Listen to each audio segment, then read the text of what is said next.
Assalamualaikum warahmatullahi wabarakatuh, dan salam sejahtera sidang penonton yang dimuliakan oleh Allah SWT, sama ada anda beragama Islam ataupun tidak beragama Islam. Saya doakan kesejahteraan hidup anda di dunia dan akhirat dan mendapat jalan kebenaran. Kita masih lagi membicarakan tentang tuduhan terhadap Nabi Muhammad sallallahu alaihi wasallam bahawa Nabi Muhammad adalah seorang yang gila seks. Lantaran itulah Nabi Muhammad mempunyai ramai isteri, sedangkan Jesus tidak memikirkan tentang perkahwinan, tidak memikirkan tentang pemuasan nafsu, hanya fokus pada dakwah. Lantaran itu Jesus tidak berkahwin. Pada video yang lepas saya telah pun bicarakan tentang nama-nama para rasul dan para nabi yang mengamalkan poligami sebelum kedatangan Nabi Muhammad sallallahu alaihi wasallam. Bahkan sebahagian daripada mereka mempunyai isteri yang jauh lebih ramai berbanding dengan Nabi Muhammad sallallahu alaihi wasallam. Bible menjelaskan Nabi Sulaiman memiliki 700 orang isteri. Demikian juga Bible menjelaskan Nabi Daud memiliki ramai isteri. Rahibim anak Nabi Sulaiman juga memiliki ramai isteri, ada 18 orang isteri. Namun demikian, Al-Quran tetap memuji mereka walaupun mereka mempunyai ramai isteri. Al-Quran memuji Nabi Ibrahim, Nabi Ishak, Nabi Yaqub, dan digambarkan mereka orang yang taat. Demikian juga Al-Quran memuji Nabi Sulaiman, Nabi Daud, walaupun mereka mempunyai isteri yang begitu ramai. Namun demikian, dalam Bible menjelaskan bahawa isteri-isteri Nabi Sulaiman, terutamanya yang bukan daripada Bani Israel, telah menyebabkan Nabi Sulaiman terpesong hingga menyembah Tuhan-Tuhan yang lain. Ini satu penghinaan terhadap Nabi Sulaiman sendiri. Bagaimana anda boleh menyatakan Nabi Sulaiman boleh menyembah Tuhan-Tuhan yang lain, sedangkan Al-Quran tetap memuliakan mereka. Pada video kali ini, saya bicarakan pula tentang isteri-isteri Nabi Muhammad sallallahu alaihi wasallam. Hikmah di sebalik perkahwinan Nabi Muhammad sallallahu alaihi wasallam. Di situ anda boleh lihat apakah benar dakwaan mereka bahawa perkahwinan ataupun isteri Nabi Muhammad yang ramai ini menggambarkan bahawa Nabi Muhammad seorang yang gila seks. Perkara yang pertama yang perlu saya jelaskan di sini ialah Al-Quran menjelaskan perkahwinan dalam Islam bukan kerana hawa nafsu sahaja, bukan kerana untuk memuaskan nafsu seks sahaja. Sebab tu Al-Quran menjelaskan, wa min ayatihi an khalaqa lakum min anfusikum azwajan litaskunu ilaiha. Dan di antara tanda kebesaran Allah SWT, di antara tanda-tanda kebesaran Allah SWT ialah Allah menjadikan manusia berpasang-pasangan, ada lelaki dan wanita, ada pasangan mereka, litaskunu ilaiha, untuk kamu merasa tenang dengan pasangan kamu. Jadi perkahwinan dalam Islam bukan hanya hawa nafsu saja ataupun mengikuti hawa nafsu, tapi supaya mereka dapat tinggal dan dapat duduk bersama dalam keadaan tenang dan melakukan ibadat kepada Allah SWT. Perkara yang kedua, perkahwinan Nabi Muhammad sallallahu alaihi wasallam yang pertama dengan Khadijah berlangsung selama 25 tahun. Dan Nabi Muhammad SAW tidak berkahwin dengan wanita yang lain selama Khadijah masih hidup. Sehinggalah Khadijah wafat ketika mana Nabi Muhammad sallallahu alaihi wasallam berumur 50 tahun ketika itu. Selepas itulah baru berlakunya poligami. Jadi 25 tahun yang pertama perkahwinan Nabi Muhammad SAW, Nabi Muhammad tidak berpoligami. Jadi bagaimanakah anda menyatakan bahawa Nabi Muhammad seorang yang gila seks? Seandainya yang benar dakwaan tersebut, dah lebih awal Nabi Muhammad berkahwin dengan ramai wanita, bukan hanya selepas kematian Khadijah. Perkara yang ketiga, di antara hikmah perkahwinan Nabi Muhammad SAW dengan wanita ataupun dengan isteri-isterinya yang ramai ialah kerana pembelaan balu-balu para sahabat. Isteri yang kedua Rasulullah SAW ialah Sa'adah binti Zam'ah, di mana Rasulullah SAW berkahwin dengan Sa'adah selepas kematian Khadijah. Ketika itu baginda berumur 50 tahun dan Sa'adah berumur 55 tahun setelah kematian suaminya, dan Sa'adah berumur 55 tahun.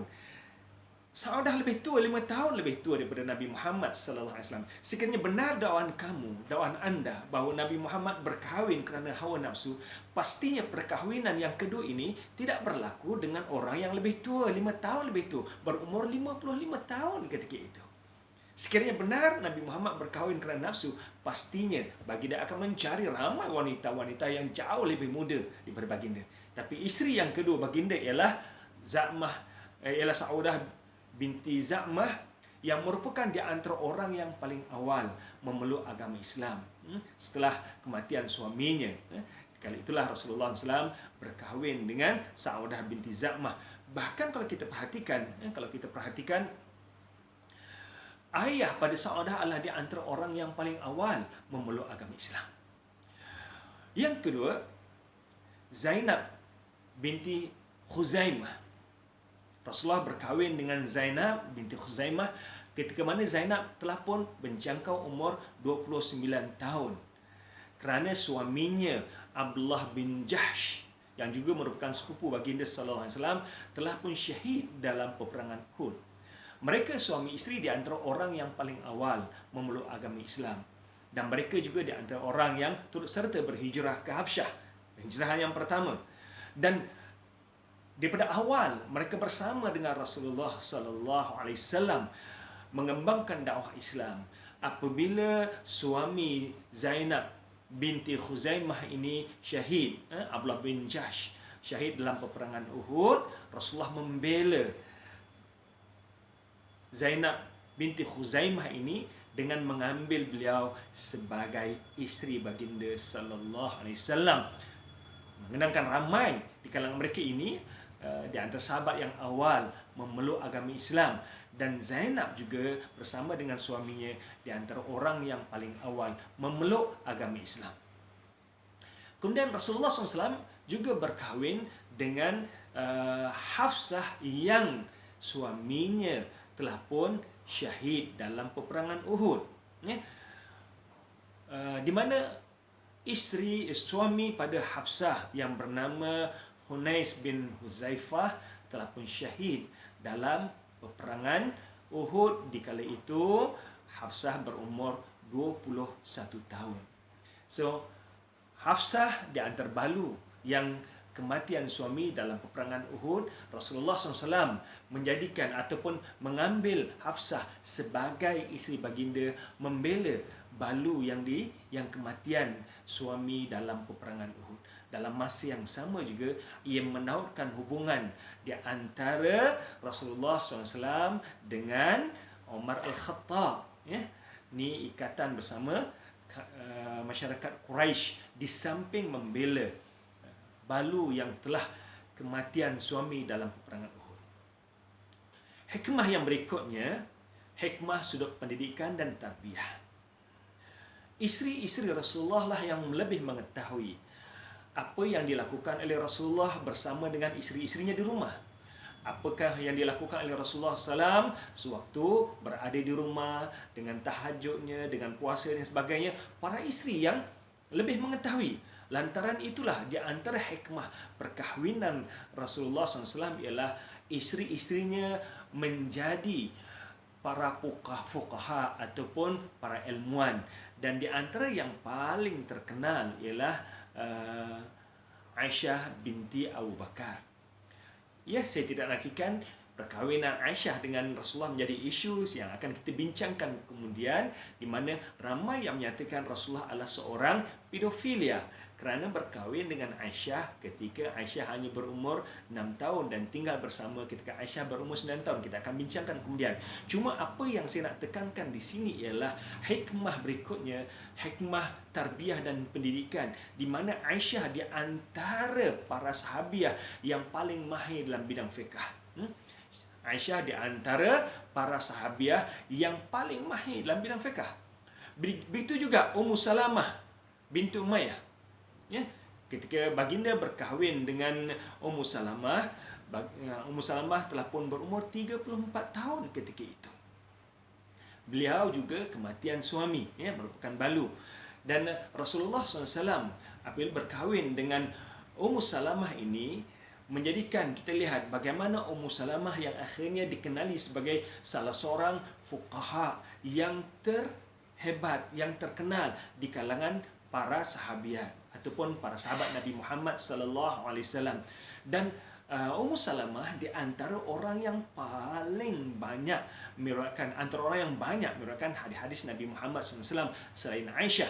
Bahkan Ummu Salamah juga merupakan guru kepada para tabi'in. Ramai para tabi'in yang menuntut ilmu daripada Ummu Salamah. Ini hikmah di sebalik perkahwinan Rasulullah SAW untuk tarbiyah dan pendidikan. Hikmah berikutnya, hikmah sudut pensyariatan. Sebelum kedatangan Islam dalam masyarakat jahiliyah, anak angkat adalah dianggap sebagai anak sendiri. Dan anak angkat boleh mewarisi harta peninggalan orang tuanya. Namun, kedatangan Islam membezakan anak daripada zuriat darah daging dengan anak angkat berbeza. Anak angkat bukan mahram kepada bapa ataupun ibu angkat. Nabi Muhammad sallallahu alaihi wasallam mempunyai anak angkat yang bernama Zaid bin Harithah.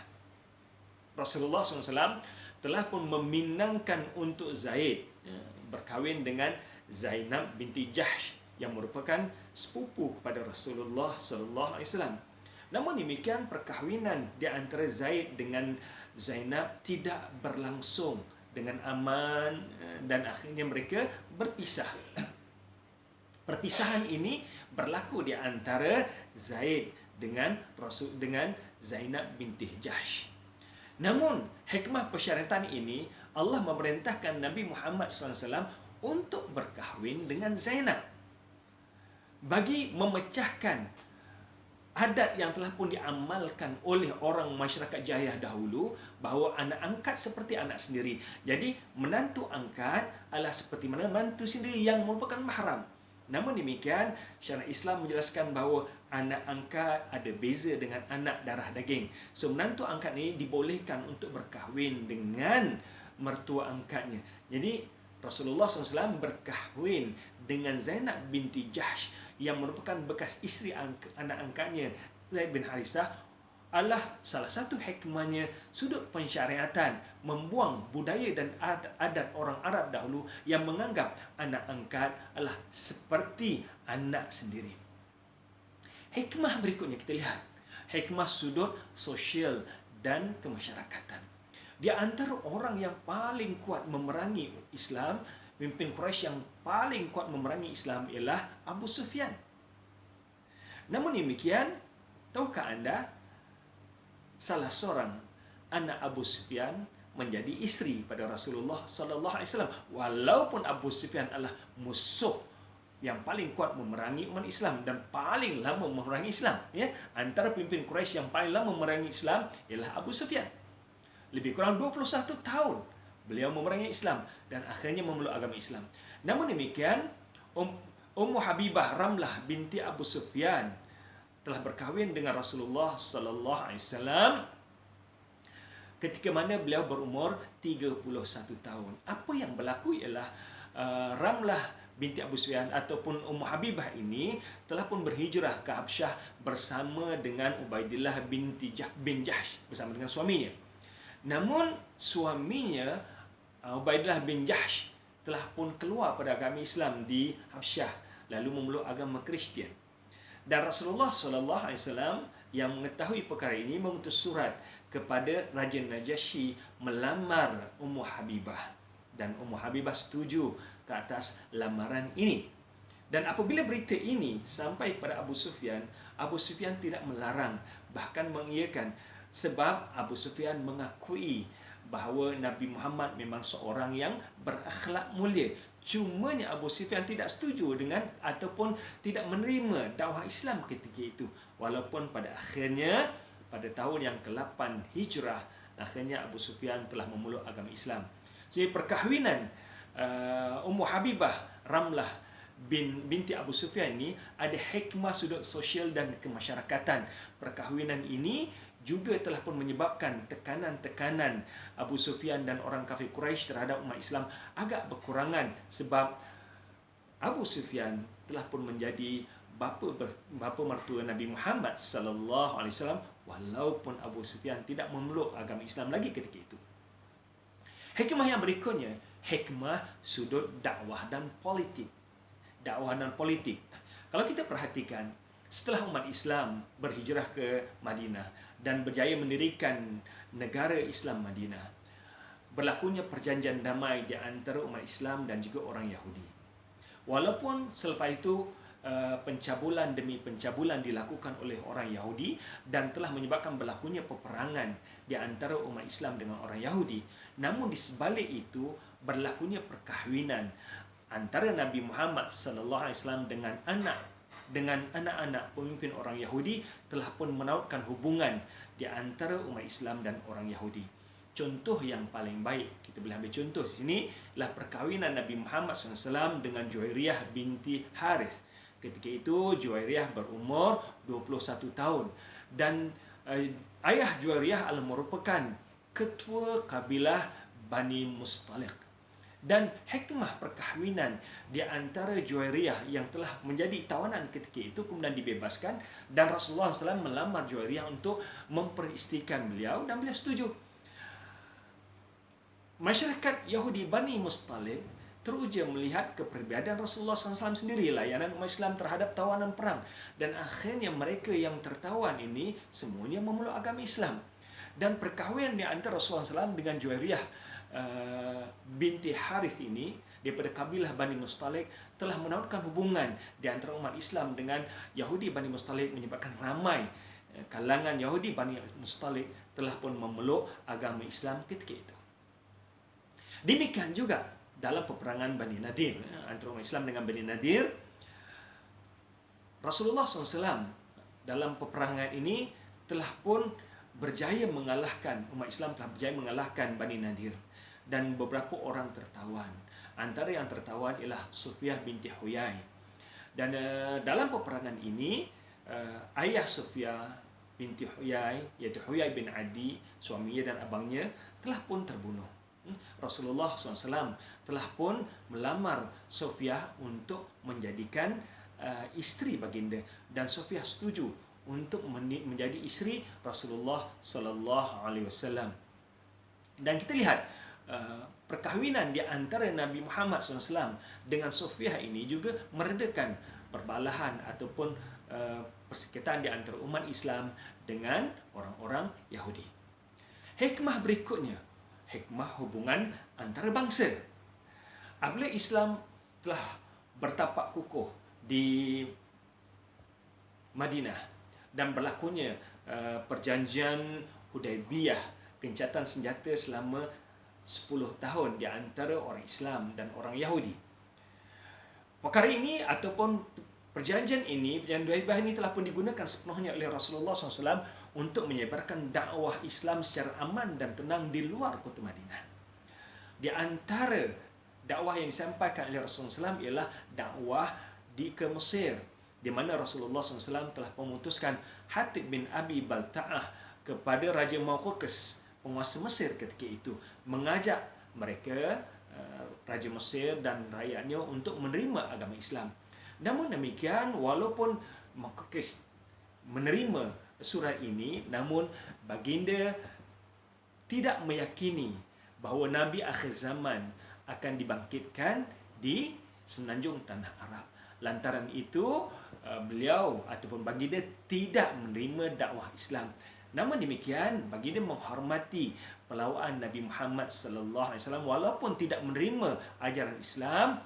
Bahkan baginda telah pun mengutus surat kepada Nabi Muhammad SAW melalui Habib bin Abi Malta'ah memohon maaf kerana tidak menerima, tidak menolak agama yang dibawa oleh Nabi Muhammad SAW. Dalam masa yang sama, baginda telah pun memutuskan hadiah atau mengirimkan hadiah-hadiah kepada Rasulullah SAW yang diutuskan melalui Hatib bin Abi Balta'ah, dan mengirimkan 2 orang wanita bernama Maria dan Sirin.